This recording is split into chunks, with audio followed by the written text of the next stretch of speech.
Shangri-La Dialogue is the biggest gathering of defense officials in the Asia Pacific, and it's attended also by countries outside of our region. Now, it is the biggest defense gathering. It is a premier forum for to discuss global, regional, and even bilateral or even national issues. It is particularly significant for us because there is only one head of state that delivers the keynote address during the opening dinner, which sets the tone for the three-day gathering, which is the Shangri-La Dialogue.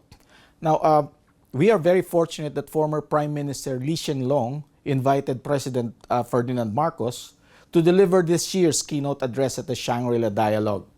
You see, in the history of the more than 20-year history of the Shangri-La Dialogue, this is the first time that the Philippine President will address or will deliver the keynote address at the Shangri-La Dialogue. Aside from that, it is also an opportunity for us, for the President, to articulate his views on Asia Pacific, to inform the public about the Philippine positions in a variety of issues, and of course to convince other leaders around the world what to do to make our region and the whole world more prosperous and more peaceful than it is.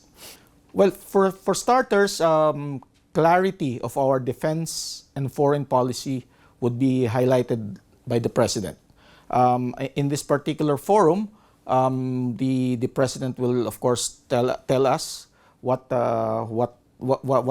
is his vision for Asia Pacific, what is his vision for global security, and what are our positions to maintain the peace and, of course, leave the whole world in a better situation for future generations. We are fortunate that this year the President will have bilateral issues with Singapore's President Tharman Shanmugaratnam, and of course the new Prime Minister Lawrence Wong. I believe he will also have bilateral meetings with former Prime Minister and now Senior Minister Hsien.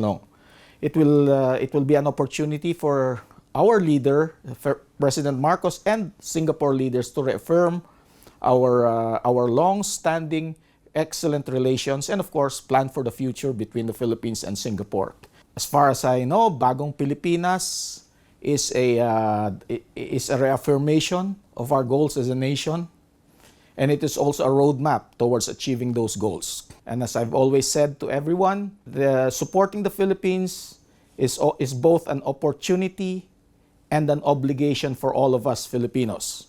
And it is also an opportunity for all of us to take advantage of the progress of our economy and our country. And to us Filipinos, supporting the Philippines is also an obligation.